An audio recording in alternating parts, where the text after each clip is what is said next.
Yeah, I'm so tired of hearing people say it's cuss words in the retrograde. Yeah. I don't even know what that means. Probably just It's pretty frustrating for me, actually knowing what it's supposed to mean. That's what I say. When people aren't getting along or they're miscommunicating, and we try it repeatedly, and I say, your thing must be retrograde. It's a joke, though. I don't really. Yeah. It's a good joke. You can grapple a lot of people with that joke. Yeah. It's often in the retrograde, and you're probably right at some point. I go to movies at Old Town Center for the Art on Monday nights, and there was The Doors one weekend, and it was Bob Dylan, and it was Carole King. And the last week was called The Wrecking Crew. It was like sitting, listening to those movies from all these different areas.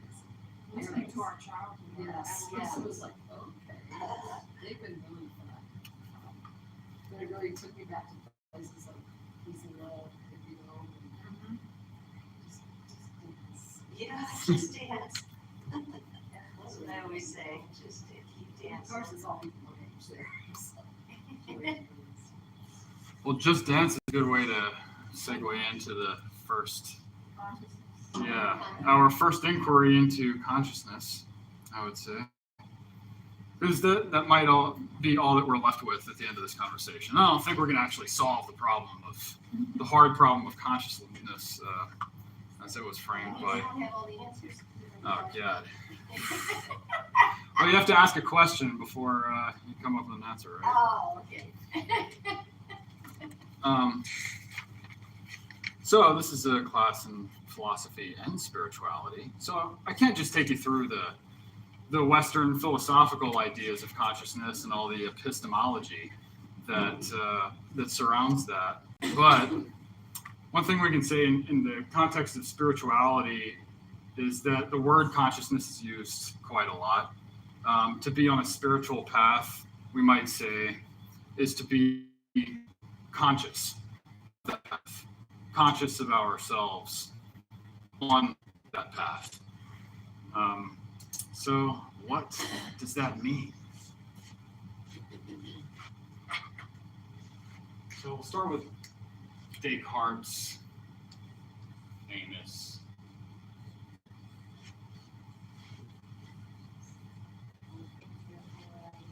yes. Cogito ergo sum, I think, therefore I am. And we tend to forget this is a translation from Latin. I think, therefore I am.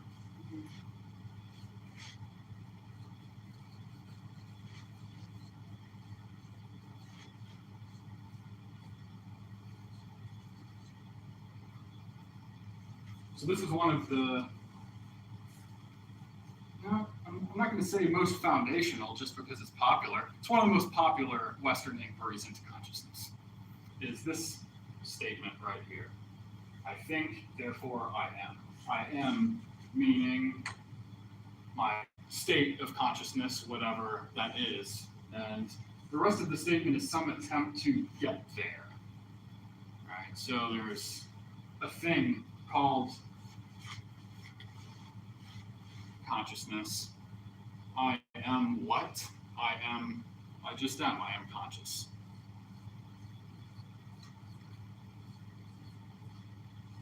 And it's funny how we can, even though this is a translation, that's often what philosophers do in the West. Whereas in the East,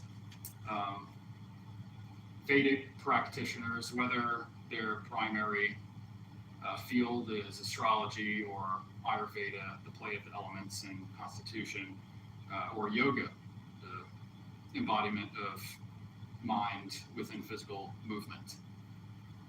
They don't really make statements like this. They don't ask questions like this. What is the mind? What is consciousness? What does it mean? They just assume that it is. And they don't jump through lots of hoops to figure out how we know that we are conscious. Right? They just assume. And I think that the quality of a philosophical theory, the quality of it is measured by how much it can account for. Ideally, it should be able to account for everything material and immaterial and personal and objective, and also it should be able to account for its own existence. The pursuit of theorizing should be accounted for by a theory of metaphysics or reality. Also, what's the nature of reality? The word nature, we assume some regularities of material laws or that pattern recognition that we've kind of talking about. What gives us that and what kind of test you're using? But are we doing anything more by measuring that capacity and see patterns or solve problems within a closed system? So the Vedas, Eastern philosophers, Zen Buddhists, nature and reality in the West, we have this idea that nature is somehow synonymous with the mechanical inner workings of things. It's a Western way of thinking. Mechanism, materialism, right? The essence of reality is just what we can observe and test and replicate in scientific experiment. So is consciousness anything more than that? Anything more than, say, a measure of our experience of ourselves? Or is it anything more than brain functions, neurons firing in the brain? There have been numerous studies done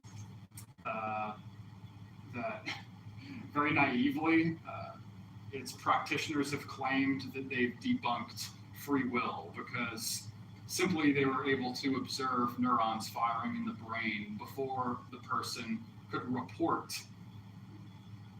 wanting to pick up the pencil or having the intention to pick up the pencil. Right. It's kind of a weird experiment. It's a chicken and egg problem. Like we need to be able to observe in a non-material way, in a non-temporal way, ourselves in order to pinpoint, use time as a reference, and pinpointing, it was then I decided to pick up the pencil, and then I picked up the pencil. Exactly how much time, elapsed between them reporting when they thought they had that motivated intention and them actually doing it. And so I think it's kind of it reduces to circularity, but I think, therefore, I am. Does anyone not believe that we're conscious beings? That we're kind of lumbering mechanical robots, in a sense, that can't change? Unconscious. Yeah, that we're unconscious, right? And that we're just a product of this machinery, and that there is no, zero tension. Sometimes I think I am, therefore I think. Exactly. Uh-huh. Yeah, I like about that. consciousness. I am, therefore I think. I thought of it though. Yeah. You've put these 3 weeks off to good use.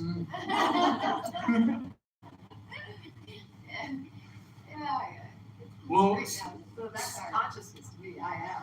That's the I am. Okay. I am. Good. Consciousness. Good. Because I am. Sometimes I Do we need reasons for this? No, Right.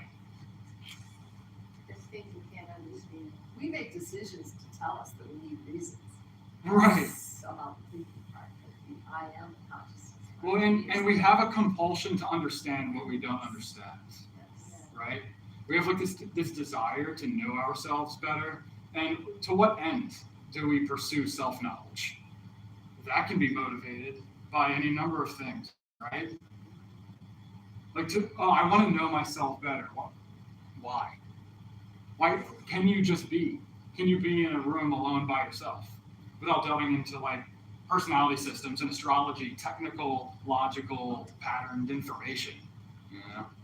To me, sometimes that's our avoidance of accepting the verse. Just Of accepting what's here. is here. Because if you sit in the dark room long enough by yourself, things are going to come up. Yep.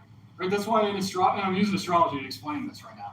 Okay, so the 12th house in astrology, if you know anything, there's a designated place in a birth chart to represent the unknown and the unknowable.